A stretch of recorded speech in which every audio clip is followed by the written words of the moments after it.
मेंढी माऊली घेऊन माझा मामा अगदी रानोरान फिरतोय. इसवी सन 1921 साल आहे. 1921 सालामध्ये या डोंगरावरून त्या डोंगरावरती जायचं. या मेंढी माऊलीला जिकडे चारा मिळेल ना तिकडे चारा बघायचा आणि त्या गावामध्ये तळ ठोकायचा.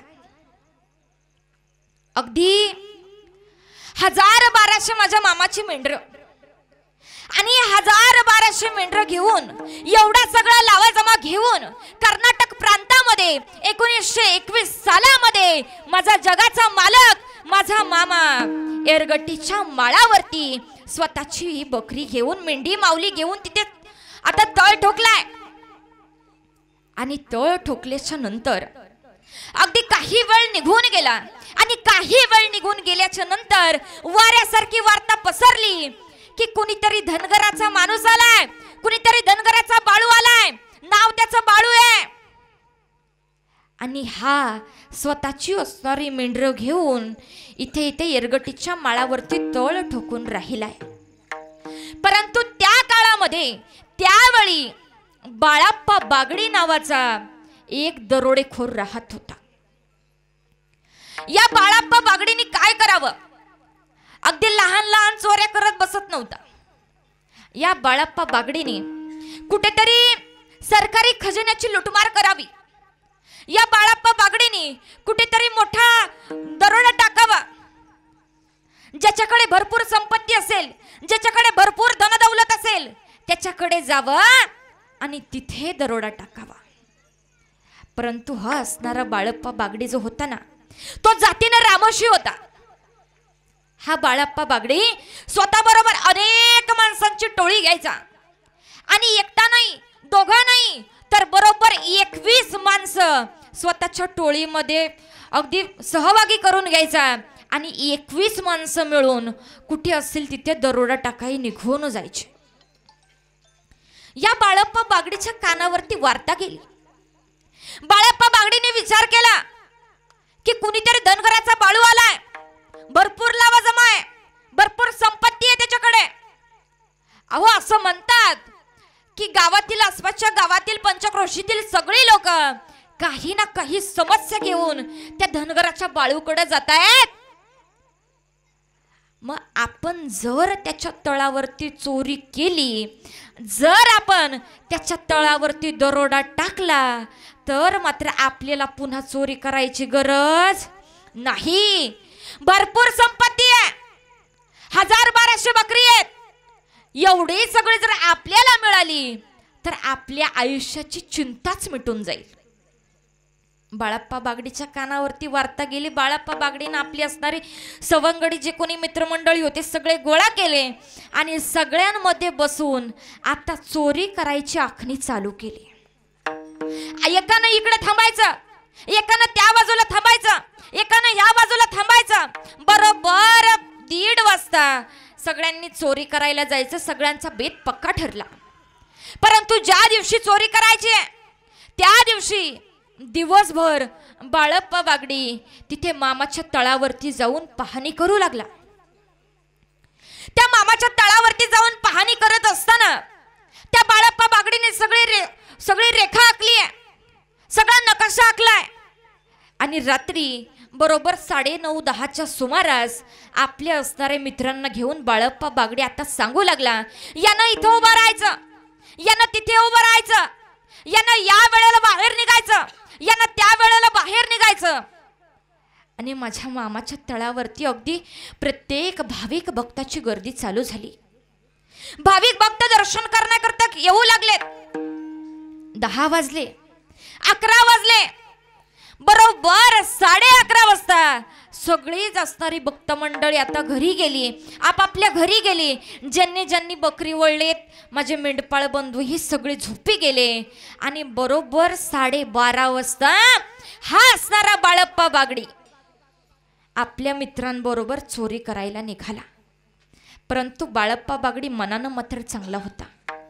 या बाळप्पा बागडीचा एक नियम होता, कधी स्त्रीच्या अंगावरती हात टाकत नव्हता, स्त्रीचे आभूषण काढून घेत नव्हता, जर नडला अडला असेल ना, त्याला स्वतःच्या खिशामधून पैसे काढायचा आणि स्वतःच्या खिशातले पैसे नडल्या अडलेल्याला देऊन टाकायचा.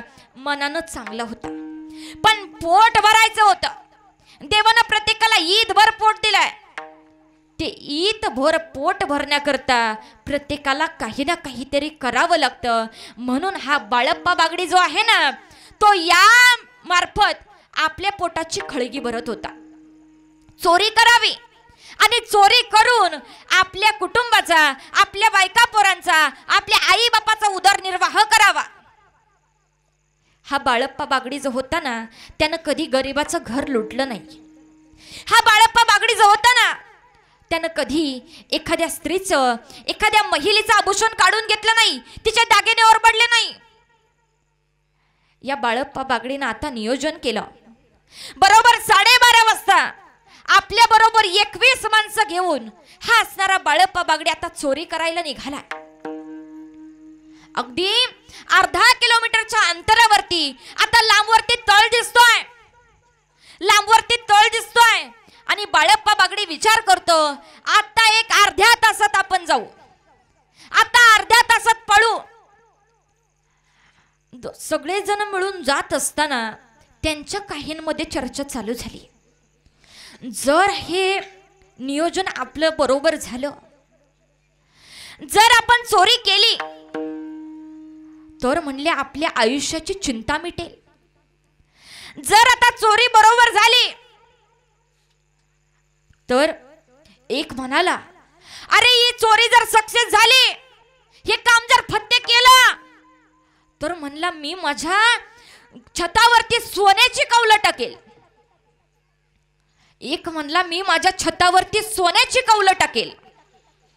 एक म्हणला तू काय सोन्याची कौलं टाकतोस, घरदार सगळे जितली तिथे, घरदार सगळे जितली तिथे, पण म्हणलं माझ्या मालकिनीला सोन्यानं लढवेल, माझ्या मालकिनीला भरपूर दागिने करून देईल. एक म्हणला तुम्हाला घरदार आहे, तुला तुझ्या बायकोला दागिने करायचेत, पण मला मात्र अजून घर काही नाही. जर हे काम फत्ते झालं ना, जर ही चोरी योग्य ठरली ना, जर ही चोरी सक्सेस झाली ना, म्हणला मी काय करेल, तर म्हणला मी पहिल्यांदा घर बांधेल. या सगळ्यांचं बोलणं चालू असताना सगळे चालतायत. घड्याळामध्ये 1:30 वाजले, 2 वाजले, 2:30 वाजले, पण तळ काही येईना. ते मनामध्ये विचार करू लागले, अगदी अर्धा तासाच्या अंतरावरती मामाचा तळे, अर्ध्या तासाच्या अंतरावरती त्या बाळू धनगराचा तळे. आपण चालून 1.5 ते 2 तास झाले, पण त्या बाळू धनगराचा तळ काही येईना. तो बाळप्पा बागडी म्हणतो, अरे असं काय चालतंस? म्हणले जरा भरभर चाला.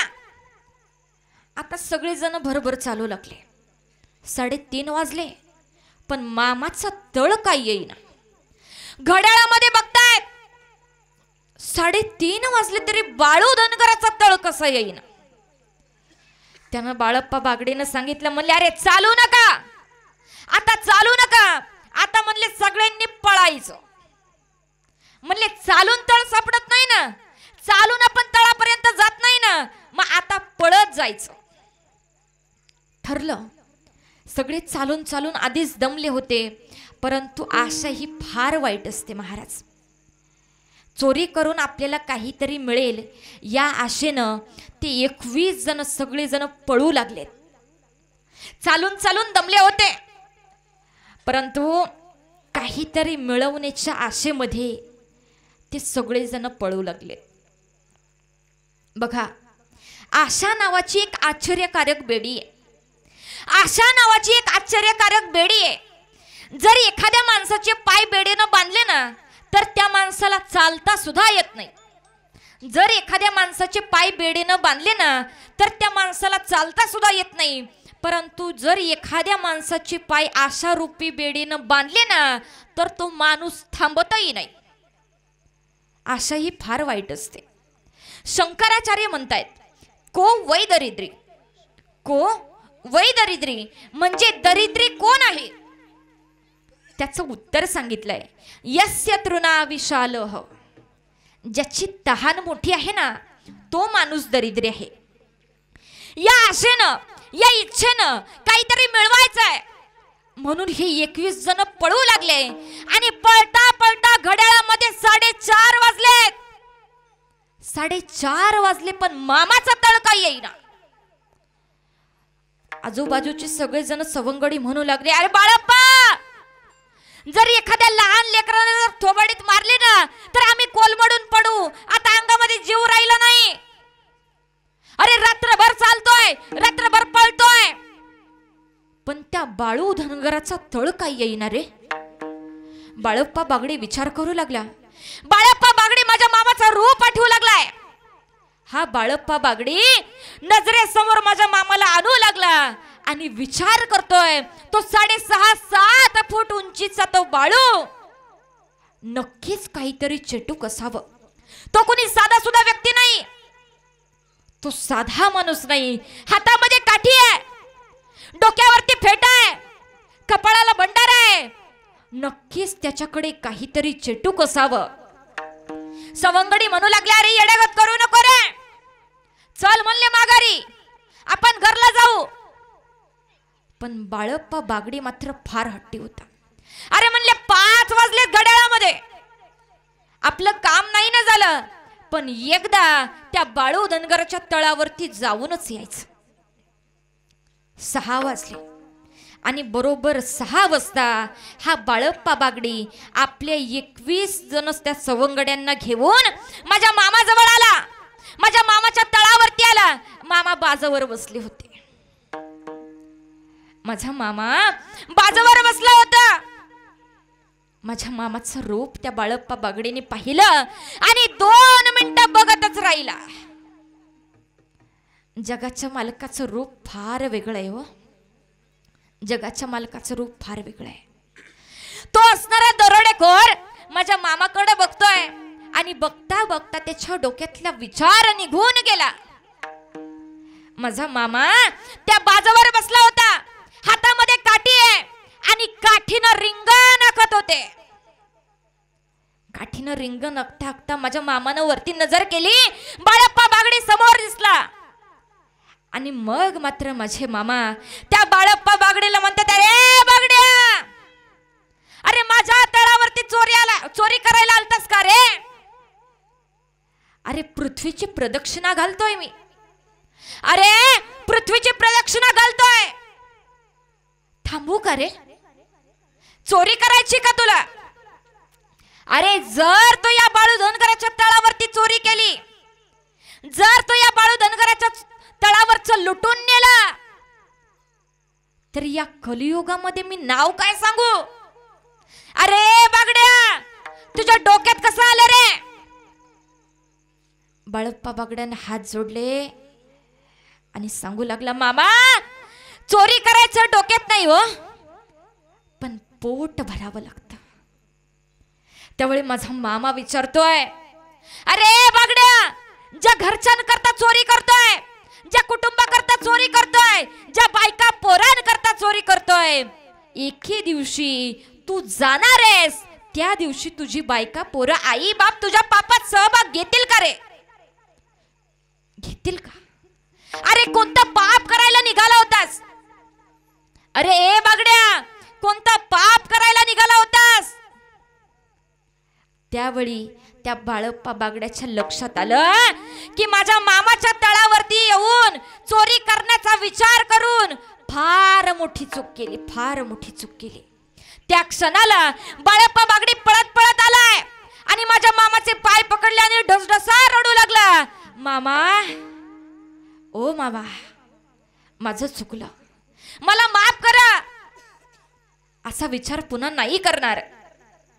माझ्या मामानं अगदी त्याच्या खांद्याला धरून उठवलं आणि उठवल्याबरोबर सांगू लागले, अरे बाळप्पा बागड्या, आता घरला जाऊ नको बघ, आता घरला जाऊ नकोस. 2 दिवस थांब, कन्या आंबिलाचा प्रसाद खा आणि 2 दिवसानं जा बघ तुझ्या घरला. असं बोलून तो बाळप्पा बागडी 2 दिवस माझ्या मामाच्या तळावरती राहिला. कन्या आंबिलाचा प्रसाद घेतला आणि स्वतःच्या जीवनाचा उद्धार करून घेतला. बाळमामाच्या नावानं, बाळमामाच्या नावानं. विठ्ठला विठ्ठला.